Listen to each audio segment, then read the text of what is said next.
मंडळी, आज आहे शनिवार, भारतीय सौर दिनांक 20 कार्तिक शके 1945, 11 नोव्हेंबर 2023.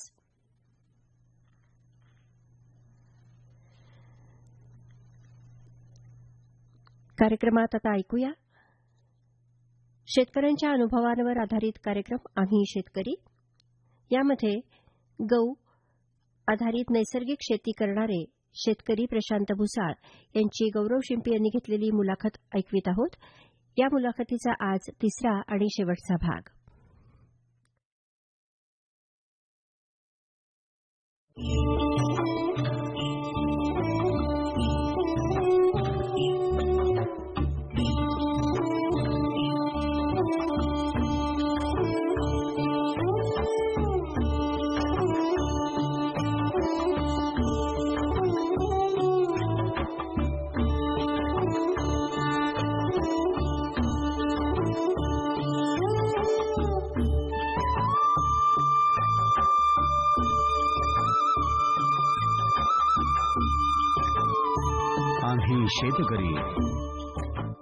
शेतकरी मित्रांनो, नमस्कार. आजच्या आम्ही शेतकरी कार्यक्रमात आपल्या सर्वांचं स्वागत. मित्रांनो, मागच्या 2 आठवड्यांपासून आपल्याबरोबर आहेत गो आधारित नैसर्गिक शेती करणारे संगमनेरचे शेतकरी प्रशांत भुसाळ. तसे ते इंजिनियर आहेत आणि बराच काळ त्यांनी प्रिंटिंग प्रेसमध्ये काम केलेलं आहे. त्यानंतर त्यांनी एक यशस्वी व्यवसाय उभा केलेला आहे आणि त्या यशस्वी व्यवसायातून जे पैसे, जो प्रॉफिट त्यांना होत होता, त्यातून ते जमीन विकत घेत होते आणि साधारण 2011च्या आसपास त्यांनी व्यवसायातून रिटायरमेंट घेऊन एक फुल टाईम शेती करायचं ठरवलं आणि सुरुवातीला त्यांनी 5 देशी गायींपासून सुरुवात केली. आणि मागच्या भागात आपण त्यांचे गुरु गोपालभाई सुतारिया यांच्याबद्दलही बोललो होतो आणि शेतकरी उत्पादक कंपनी जी त्यांनी सुरू केलेली आहे, ज्याच्यामध्ये 400 पेक्षा जास्त शेतकरी त्यांच्यासोबत आहेत, तर याविषयी आपण बोललो होतो. तर आज आपण आणखीन जाणून घेऊया त्यांच्या शेती व्यवसायातल्या प्रवासाविषयी. 435 शेतकरी आहेत तुमच्या बरोबर या शेतकरी उत्पादक कंपनीमध्ये. तर ते सगळे समविचारी आहेत का नाही याची तुम्ही खात्री कशी केली? म्हणजे 435 ज्यावेळेस आपण हे करतो तर कोणाचे वेगवेगळे प्रॉडक्ट्स आहेत. कोणाकडे शेळी आहे, कोणाकडे कुक्कुटपालन आहे, कोणाकडे असे वेगवेगळे. आता ह्याच्यात समविचारी म्हणजे त्यांना पटवून द्यायचं काम चालू आहे. म्हणून तर मी जो पूर्वी पहिल्यांदा म्हटलं ना की त्यांना आहे ना पूर्ण ह्याच्यावर डायरेक्ट डायव्हर्ट नाही केलेला आपण. बरोबर. थोड्या स्केलमध्ये करा. मग त्यांना एक कॉन्फिडन्स बिल्ड झाला ना की मग ते मल्टिपल होतात. त्याच्यातून कोणाला पटत पण नाही काही विचार. परंतु ज्यावेळेस तो कॉन्फिडन्स बिल्टअप होत चालतो आणि शेतकऱ्यांचं असं आहे की पहिल्यांदा शेजारच्याच बघतात, अरे बाबा याचं चांगलं झालंय, मग आपण पण त्याच्यात सहभागी व्हा. अशा पद्धतीत काम चालतं. मला तर वेडाच म्हणतात सगळेजण. मी देशी गाई सांभाळतोय, मी तेवढ्या टापूत मी एकटंच काम करतोय देशी गाईंवर. मला सगळेजण म्हणतात हा वेडा आहे. मी प्रूव्ह करून द्यायचं काम चाललंय माझं की मी माझ्या वेडेपणातून मी कसं उत्पन्न वाढवतोय त्याचं. बरोबर. डाळिंबाला मला चांगले रेट मिळत आहेत. का बरं मिळत आहेत? तुमच्या डाळिंबाला नाही मिळत, माझ्या डाळिंबाला का मिळतात? माझ्या डाळिंबाची किपिंग क्वालिटी कशी आहे, तुमची किपिंग क्वालिटी कशी आहे, तो फरक आहे. ह्या सगळ्या गोष्टींमध्ये टेस्ट म्हणजे तुम्हाला सांगतो, मागच्या वर्षी फळं संपली. आमचे काही ग्राहक आहेत ना, ते इतके मागं लागले की आम्हाला काहीही करा पण डाळिंब पाहिजे म्हणजे पाहिजे आणि तुमच्याच शेतातले. हे आम्ही आमच्या टीमला ज्यावेळेस सांगितलं, एरिया मोठा होता, छोटी छोटी जी लपलेली झाडाच्या पानांच्या आड लपलेली छोटी छोटी जी फळं होती ती सुद्धा लोकांनी इतकी अप्रिशिएट केली, म्हणजे त्याला सुद्धा रेट मिळतो. आणि मग ज्यावेळेस हे सगळं बघतात शेतकरी, मग ते थोडंसं टर्नआउट होऊन की बाबा आपण थोडं तर करून बघू. मी सांगताना एक सांगतो की बाबा तुझे वांग्याच्या 50 सऱ्या आहेत ना, तू एकावरच ट्रायल कर. 50 वर नको करू. 49 तुझ्या, एकच माझी फक्त. ह्याच्यावर कर ट्रायल. ह्याच्यात काय बेनिफिट मिळतो ते बघ आणि मग तू पुढे करायचं. आणि तो पुढच्या वर्षी परत मग तो म्हणतो नाही नाही हे असं नाही, हे बरोबर. कारण की खर्च कमी होतो ना त्याचा. तुमचे जे विचार आहेत गो शेती आधारित करण्याचे, हे तुम्ही हळूहळू इतर शेतकऱ्यांपर्यंत पोहोचवताय आणि ते हळूहळू कन्वर्ट पण होतात आणि ते पण मल्टिप्लाय होत जातील काही वर्षांनी. म्हणजे ही सुरुवातच आहे तसं बघितलं. एक आपण आमचा एक प्रयत्न आहे की त्यांच्या आयुष्यात हे खर्च कमी करून आणि उत्पन्न चांगलं वाढवून, काय की आता स्थलांतर एवढ्या मोठ्या प्रमाणात वाढले, शेती यंग जनरेशन कोणी करायलाच तयार नाही. बरोबर. कोणालाच म्हणजे सगळ्यांना इझी मनी, फास्ट मनी, त्याच्यात इंटरनेटमुळं लोकांचं ते नकोच म्हणतात. शेती कष्ट आणि आहे पण तसं एक सैनिकासारखीच गंमत आहे शेती करणं. म्हणजे कधी काय अंगावर येईल काहीच सांगू शकत नाही. म्हणजे आम्ही स्वतःही कधी कधी हातबल होऊन जातो त्या गोष्टींपुढे. नैसर्गिक आपत्ती ज्यावेळेस तुमच्यावर येते त्यावेळेस काहीच करू शकत नाही. चांगली फळावर आलेली बाग आपल्याला उद्या परवा हार्वेस्ट करायची असते आणि गारपीट झाल्यावर ती पूर्ण नष्ट होऊन त्याच्याकडे फक्त काड्या बघत राहणे म्हणजे तो शेतकरीच करू शकतो. तेवढं मोठं काळी शेतकऱ्याचंच असतं. परंतु एक आहे की एक खूप मोठं समाधान ज्यावेळेस आपण समाजात अशा प्रकारे शेती करून समाजाला ज्यावेळेस आपण जे रेसिड्यू फ्री प्रॉडक्ट्स म्हणतो त्याला, ते ज्यावेळेस आपण देतो त्यावेळेस एक मनाला खूप मोठं समाधान मिळतं. आणि खेड्यातली जी म्हणजे शेतावरची जी लाईफ आहे, मी कायम माझ्या मित्रांना सांगत असतो की मी राजाचं जीवन जगतोय. घरचं खायला मिळतंय, डाळ म्हणजे आपल्या बागेतूनच आपण तोडून आणतोय, खातोय, आपल्याला माहितीये त्याच्यात काय आहे काय. आणि त्याच्यापेक्षा जास्त समाधान किंवा सुख तुम्ही कसं सगळं ह्याच्यासाठीच करतोय की बाबा मला चांगलं मिळालं पाहिजे, मी निरोगी राहिलो पाहिजे. बरोबर. आणि ती आपल्यापासूनच सुरुवात होते, तर ते सगळ्यात जास्त आनंदाची गोष्ट तीच आहे. एवढीच एक गोष्ट जरी त्यांनी सुरुवात केली ना तिथून, तर त्याला ऑटोमॅटिक सुरुवात त्याची तिथं झाली ना की तो ऑटोमॅटिक समाजाचा विचार करेल की अरे हे असं नाही, असं केलं पाहिजे. परसबाग असायची. पूर्वी सगळं घरचं असायचं, बार्टर सिस्टीम होती. हे माझ्याकडे तुला हे घे, तुझं ते दे, या पद्धतीतच काम चालायचं. आता तुम्ही डाळिंब शेतीबद्दल बोललात, तर असं काय आहे तुमच्या डाळिंबांमध्ये की जे इतर डाळिंबांमध्ये नाहीये? आपण ज्यावेळेस ह्या प्रकारे शेती करतो, गो आधारित शेती म्हणा किंवा ऑर्गॅनिक फार्मिंग, आम्ही त्या पद्धतीत आपण ज्यावेळेस करतो, जमिनीचा सेंद्रिय कर्ब जो मी म्हटलं तुम्हाला, जसं जसं वाढेल त्याचं कुठलंही, माझेच डाळिंब नाहीये, कोणताही शेतकरी असू देत, ज्या वेळेस त्याच्या सेंद्रिय कर्ब त्याच्या जमिनीतला वाढलेला असेल तर ऑटोमॅटिक त्या फळाची क्वालिटी, किपिंग क्वालिटी, ग्लेज, त्याची जी ग्लेज आहे ती, त्याच्यानंतर त्याच्यातली टेस्ट, ह्या सगळ्या चेंज होऊन जातात. कुठलंही फळ घ्या तुम्ही, आणि ज्यावेळेस ते चवीस उतरतं तर त्याची डिमांड ऑटोमॅटिकली वाढलेली असते. हे आपण जे केमिकल ऍप्लिकेशन्स करतोय त्याच्यामुळं जमिनीला एक प्रकारचा कडक लेअर तयार झालेला आहे. आणि मग आपल्याच जमिनीत बॅक्टेरिया आहेत, तेच फोडायचं काम करणारे अर्थवर्म्स, म्हणजे गांडूळ पण आपल्याच जमिनीत आहेच, फक्त आपल्याला त्याला पोषक वातावरण तयार करून द्यायचं.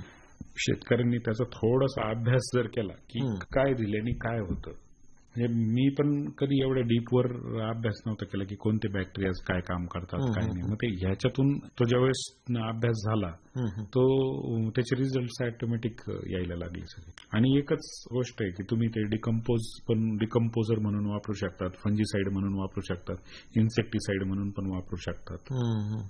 तुमच्याच घरातले हिंग आहे, हिंगाचं मिश्रण केलं गोकृपामृत सोबत, ते वापरलं, त्यांनी कीड नियंत्रण होतंय. ह्या सगळ्या घरातल्याच गोष्टी वापरून तुम्हाला काम करायचंय, तुम्हाला बाहेरून काही आणायचं नाहीये. तुमचे खर्च वाचले म्हणजे उत्पन्नात वाढ झाली. पण आज घरी शेतकरी सुद्धा देशी गाई ठेवायला तयार नाही, कारण त्याला तफावत दिसते. ही गाई एका वेळेस 4 लिटर दूध देते, दुसरी गाई त्याची जर्सी याच्या 20 लिटर दूध देते, तो ही ठेवायची तरी कशाला. आणि नवीन जी पिढी आहे त्यांनी जर थोडासा ह्याचा बारीक विचार केला आणि ह्या पद्धतीत जर काम केलं, मार्केटिंग हा ठीक आहे मोठा भाऊ आहे, परंतु तुम्ही गेल्याशिवाय काहीच होत नाही. तुम्ही जोपर्यंत जात नाही लोकांना विचारत नाही तुम्हाला रिक्वायरमेंट काय आहे, आणि जर ते त्याच्यात तुम्ही एकदा फेल व्हाल, दोनदा फेल व्हाल, खूप उदाहरणं आहेत जे आपण एकदा पसंतीस पडलं ग्राहकांच्या की तो ते प्रॉडक्ट घेतो म्हणजे घेतो. थोडंसं मी परत मागे जातोय.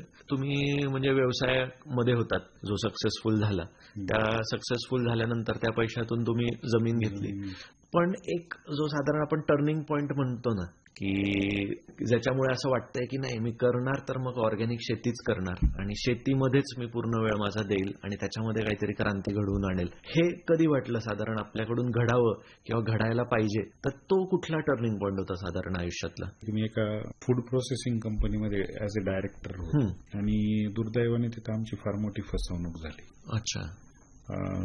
त्याच्यात मोठ्या प्रमाणावर आम्ही इन्व्हेस्टमेंट केलेली होती. त्यातून बाहेर पडणं म्हणजे फार विकट होतं, कारण ते पैसे एवढे कष्टाचे सगळे पैसे आपण गुंतवलेले होते आणि ते पैसे बुडते दिसतायत आपल्याला. तो एक विचार करण्यासारखे ते टेन्शन्स होते सगळे डोक्यात. आणि त्याच पिरियडमध्ये मी हा निर्णय घेतलेला होता की आपल्याला फक्त शेतीच करायची आहे. ज्यावेळेस आमच्या घरात कुटुंबात सगळ्या चर्चा व्हायच्या की आणि हे पण बघायचो आपण आजूबाजूचं वातावरण की परत फूड प्रोसेसिंग इंडस्ट्री चालू करायचा विचार पण आला स्वतःच्या डोक्यात. परंतु लोकांना शिळं अन्न खाऊ घालायच्या ऐवजी आपण एक चांगल्या प्रकारे हळूहळू की होईना, म्हणजे तुम्हाला मी सांगतो, मी 3 लिटर दूध माझ्या गाडीत 150 किलोमीटर लांब आणून मी इथं पुरवठा केलेला आहे. आता इन्फ्रास्ट्रक्चर वाढलंय, सगळ्या गोष्टी वाढलेल्या आहेत, परंतु सुरुवातीचा जो पिरियड होता की आता हे करायचं, ह्याच्यातून माघार घ्यायची नाही. आणि ह्याच्यात एवढं समाधान मिळतंय, ज्या फॅमिलीज बरोबर अटॅच झालेलं माझे ग्रुप्स आहेत, हे माझे पर्सनल सगळ्यांशी रिलेशन्स आहेत, सगळ्यांशी 1 to 1 बोलणं, कुणी त्याचे प्रॉडक्टचे वेगवेगळे रिझल्ट सांगतायत. आता तूप वगैरे आपण एक्सपोर्ट करतो मोठ्या प्रमाणावर, आपलं 70% एक्सपोर्ट आहे तुपाचा. हे कधी झालं की ही जी कम्युनिटी कनेक्ट झाली, तुमच्याकडून दुसऱ्यांना माहिती मिळाली, त्यांच्याकडून तिसऱ्यांना, हे असं करत करत अगदी अमेरिकेत, जर्मनीमध्ये, ऑस्ट्रेलियामध्ये, सिंगापूर अशा भरपूर ठिकाणी आपण तुपाचं एक्सपोर्ट आपण करतोय. हे ज्यावेळेस समाधान मिळतं ना की त्याच्यापेक्षा दुसरं काहीच नाही, की आपण ह्या सगळ्या फॅमिलीज, हॅपी फॅमिलीज बरोबर कनेक्टेड आहोत. आपल्यामुळे कुणाचं तरी आयुष्यात कुठंतरी एक आनंद निर्माण होतोय ना, मग कोणी त्याचे रिझल्ट सांगतंय की बा दादा मी हे खाल्ल्यामुळे मला अशा पद्धतीत चांगले गेले. पहिला कुठला प्रसंग आठवतो का तुम्हाला की जेव्हा तुम्ही पहिलं एक क्रॉप होतं आणि त्याचं उत्पादन चांगलं आलं? मी ज्यावेळेस शेती इंडिव्हिज्युअली बघायला सुरुवात केली त्यावेळेस मी कांद्याचं पीक घ्यायचं ठरवलं. अच्छा. किंवा आपल्याला काय चांगलं करता येईल, तर बुवा आपण हे काय ऊस ऊस ऊस सगळं. तर मी माझ्या आईकडून तिची फिक्स डिपॉझिटची पावती होती, तर त्याच्यावर कर्ज घेतलं. तिने मला त्यावेळेस दिली ती पावती, म्हणे तू घे. मला वडील काय म्हटले नव्हते की तू हे उद्योग कर म्हणून, पण मी तिच्याकडून पैसे घेतले, 1,20,000 रुपये घेतले तिच्याकडून आणि 8 एकर कांदे लावले. अगदी रोप विकत घेण्यापासून ते लागवडीचा खर्च वगैरे सगळं, आणि चांगलं बंपर क्रॉप आलं. अच्छा. हार्वेस्ट केलं. कांद्याच्या पोळी लावलेल्या होत्या भरपूर मस्तपैकी. आता एक 8-10 दिवसात त्या भरायच्या, मार्केटला घेऊन जायच्या. खर्चही भरपूर झालेला होता, 1.5 लाखापर्यंत खर्च झालेला होता. आणि म्हणजे माझं नशीब एवढं वाईट की इतका पाऊस झाला की त्या 2-3 फुटाच्या ज्या कांद्याच्या पोळी होत्या त्या पूर्ण पाण्यात बुडून गेलेल्या होत्या. म्हणजे मी आणि माझे जे मजूर होते ते पाऊस संपल्यानंतर एक एक कांदा आम्ही असा सेपरेट करून करून सुकावला. तो कसा तरी थोडाफार भरपूर प्रमाणात सडला, पण तो कांद्याला. मग जो काही विकला आम्ही, म्हणजे आम्हाला तो -19 म्हणजे 19,000 रुपये आम्हाला मिळाले ते, मग वजा हे सगळे खर्च होऊन. मग आता ते त्याच्यातून म्हणजे मी ज्यावेळेस पूर्ण शेतीच बघायला लागलो त्यावेळेस हा विचार, मग नंतर विचार केला की लोक आपण याला साईड बाय साईड आहे, पाईपलाईन पाहिजे आपल्याला, की जेणेकरून आपण इकडे जरी नुकसान झालं तर ते पैसे मिळाले पाहिजे आपल्याला. तो कायम विचार माझ्या डोक्यात तेव्हापासून राहिला की आपण ज्यावेळेस ऍग्रिकल्चरमध्ये ही काही कामं करतोय तर आपल्याला एक पाईपलाईन अशी फिक्स पाहिजेच आपल्याला, की जेणेकरून आपण इकडे हॅम्पर जरी झालो तरी त्याचं सपोर्ट सिस्टीमवर आपण चालू शकतो. इतर शेतकऱ्यांना मार्गदर्शक असेल की शेतीकडे व्यावसायिक दृष्टिकोनातून पण बघता आलं पाहिजे. तसंच बघितलं पाहिजे. तुम्ही कुठलीही गोष्ट करताना तुम्हाला व्यावसायिक वृत्ती डोळ्यासमोर ठेवूनच काम केलं पाहिजे. कारण की शेती खूप अनसर्टन आहे. होत्याचं नव्हतं कधी होईल काहीच सांगू शकत नाही. तुमच्या समोर मी तुम्हाला एक प्रसंग जो सांगितला की भरपूर शेतकऱ्यांच्या स्टोरीज येतात. समोर आपल्याला दिसतंय उद्या परवा आपण काढणी करणार आहे. तुमच्या 5 एकर क्षेत्रामध्ये 2 एकर मध्ये गारा पडतील आणि बाकीच्या 3 एकर सेफ राहील असंही होईल, काहीच सांगू शकत नाही. स्वतःचं प्रॉडक्ट आपल्याला मार्केटिंग करता आलं पाहिजे. हे जर कधी शेतकऱ्यांचे नवीन येणाऱ्या शेतकऱ्यांनी जरी शिकलं तरी तो विन विन सिच्युएशनला येऊ शकतो. आता मी याच्याकडेच येणार होतो की तुम्ही आधी म्हणालात की 5 गायी होत्या, त्याच्या 70 झाल्या, 70च्या 140 झाल्या, तर तेवढं जे दुधाचं उत्पादन तुमच्याकडे होतं तर त्याचं तुम्ही म्हणजे विक्री व्यवस्थापन कसं मांडलंय? की कारण संगमनेर सारख्या शहरामध्ये तरी कुणाला A2चं दुधाचा फरक किंवा आपल्या ज्या पिशवीतलं दूध येतं त्याचा फरक असा म्हणजे लगेच काही कळणार नाहीये. ते तुम्ही साधारण त्याच्यानंतरचा काळ तो कसा तुम्ही मॅनेज केला? म्हणजे सुरुवातीला मी तुम्हाला जसं सांगितलं की काही मित्र होते संगमनेरमध्ये, तर कोणी दादच देत नव्हतं. हे बघून 1-2 जणांनी पण देशी गाईचे गोठे चालू केले. मग त्यांनी आपण क्वालिटीतही कॉम्प्रोमाइज नाही केलं फ्रॉम डे 1 आणि ह्याच्यात पण नाही, रेटमध्ये पण कॉम्प्रोमाइज नाही केलं. हा भाव आहे, हा परवडला तर घ्या, नाही तर नको. आणि त्याचा फायदा मला असा झाला की माझे कॉम्पिटिटर्स ते कमी रेटमध्ये द्यायचे, ते लॉसमध्ये गेले, त्यांनी गोठे त्यांचे बंद केले, वाइंड अप झाले सगळे युनिट. पण मी संगमनेर एक मार्केट असं बघत होतो की जे ठराविक माझे जे 150-200 कस्टमर्स आहेत ते आजही आहेत 4 वर्षापासून, त्यांना आजही दूध तेवढेच आहे, ते वाढत पण नाही कमी पण होत नाही. मी नाशिकचा पण अभ्यास केला खूप. नाशिकमध्ये लूज मिल्क, बफेलो मिल्कचा मोठा प्रसार आहे. म्हणजे त्याच्यामुळे नाशिकमध्ये पण A2 मिल्कला जास्त मागणी नव्हती. आणि ह्याचं कसं आहे की विक्री करताना हे डीलर सिस्टीम जशी असते, हे जे HF जर्सीचं पाऊच मधलं दूध आहे त्याचं एक डीलर नेटवर्क असतं, तसं करून ह्याला चालत नाही. कारण की ह्याचे कस्टमर्स फार सॉर्टेड आहेत. म्हणजे एखादी 100 फ्लॅटची बिल्डिंग असेल तिथं फक्त 5च कस्टमर्स असतील, मग ते परत दुसऱ्या अंतरावर. मग ते स्वतःची डिलिव्हरी सिस्टीम आम्ही चालू केली. हे सगळं सुजाताताईंनी खूप परफेक्टली सॉर्ट आउट करून आम्ही दोघांनी बसून हे सगळं स्टडी केला ह्याचा की आपल्याला कुठल्या एरियात कसं कसं काम करता येईल. तिथं डायरेक्ट आमचीच डिलिव्हरी सिस्टीम आम्ही सुरुवात केली. अच्छा. मग त्याच्यासोबत ग्रॉसरीज पण जाते. म्हणजे तुम्हाला दूध येतंय, त्या दुधासोबत एग्स पण येत आहेत, ग्रॉसरी पण येते, कोल्ड प्रेस ऑइल्स पण येत आहेत. आता आम्ही व्हेजिटेबल बास्केट सुद्धा चालू करतोय. म्हणजे त्याचा आम्ही विचार कसा करतो की लॉजिस्टिक्स मॅनेजमेंट पण झालं पाहिजे. ज्या वेळेस तुम्ही 1 किलोमीटरवर दुधाची डिलिव्हरी द्यायला जातायत, मग त्यांच्याकडूनच तुम्हाला जर सगळ्या प्रॉडक्टची ऑर्डर मिळते तर ती मग कॉस्ट इफेक्टिव्ह होती. हा विचार प्रत्येक वेळेस डोक्यात असतो. आणि इंजिनिअरिंग बॅकग्राऊंड असल्यामुळं अगदी आम्ही 5S सिस्टीम्स, हे जे सगळ्या गोष्टी आहेत, लॉजिस्टिक्स मॅनेजमेंट, या सगळ्या गोष्टींचं काटेकोरपणे पालन आमच्या व्यवसायात करतो. शिक्षणाचाही खूप मोठा म्हणजे भाग असतो. हो. आणि नाशिक इंडस्ट्रियल क्लस्टरचा एक मेंबर असल्यामुळं तिथं एक टीचिंग लर्निंग प्रोग्राम म्हणून एक प्रोग्राम चालवला जातो. मोठे जे उद्योजक आहेत ते छोट्या उद्योजकांना शिकवतात, निशुल्क असतं ते सगळं.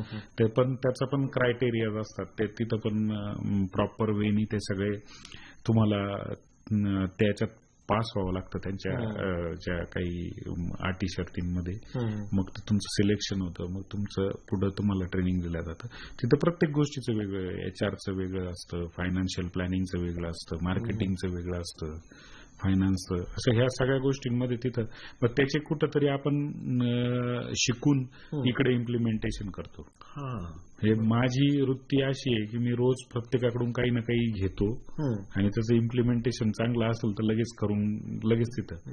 म्हणजे माझ्या शेतावर माझे अशिक्षित माणसं आहेत, जे अनस्किल्ड लेबर आपण जे म्हणतो, पण आमच्या शेतावर एक स्टँडर्ड ऑपरेटिंग प्रोसिजर म्हणून आम्ही त्यांना प्रत्येकाला दिलेलं आहे.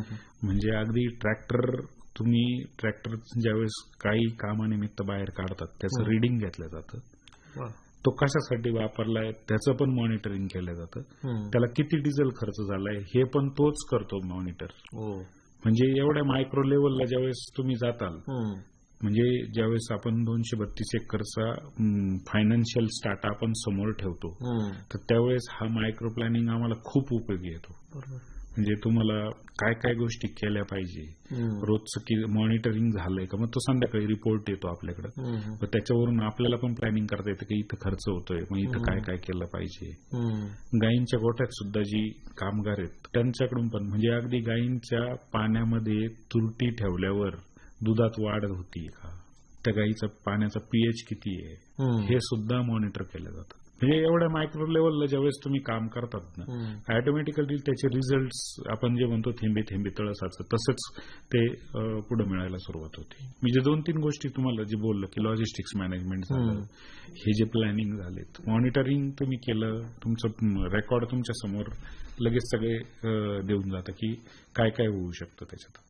कुठल्याही गोष्टीचा खर्च काढताना डाळिंबाचं ज्यावेळेस तुम्ही एंड व्हॅल्यू ज्यावेळेस काढतात, त्याचं प्रोडक्शन कॉस्ट काढायला जाताल, त्यावेळेस तुमच्या प्रोडक्शनवर किती खर्च झालाय, त्याचा रेट मिळतोय का, ह्या सगळ्या गोष्टी तुम्ही मॉनिटर केल्या पाहिजे. दादा, पण साधारण काय होतं की जे छोटे शेतकरी आहेत त्यांच्याकडे एकतर मॅनपॉवर खूप कमी असते, तर मग हे त्यांनी कसं मॅनेज करावं? साधारण त्यांनी जनरली शेतकरी काय करतो, ज्यावेळेस त्याच्या काही गोष्टीला भाव मिळतो तो पूर्ण भावच सांगत असतो. एखाद्याला डाळिंबाला समजा आज 150 रुपये किलोचा रेट मिळाला, तो सांगतो माझे 50 लाख रुपये झाले.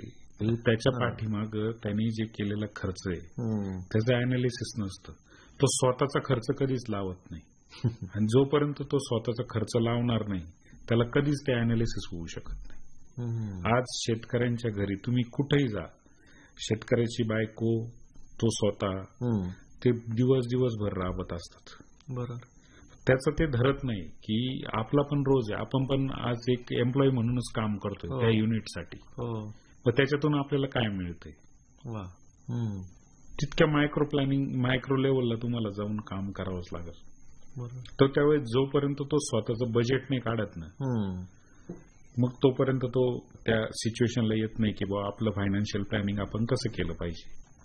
मी चांगलं प्रोड्यूस घेऊन जर छोटं एखाद्या आता गवार आहे, शॉर्ट असतं फार, कोणी जास्त करत नाही, किंवा मिरची आहे, स्पेशल आहे, बाबा तुम्ही ह्या पद्धतीत जा, याची टेस्ट कशी वेगळी आहे, काय आहे याच्यात स्पेशालिटी, एकच प्रोड्यूस घेऊन जा. पालक आहे ते तुम्ही थोड्या पद्धतीत केलं आणि जर तुम्ही त्या प्रॉपर वेनी केलं, इथिकल प्रॅक्टिसेसनी गेलं, तर तुमचं ऍप्रिशिएशन 110% होतं म्हणजे होतच.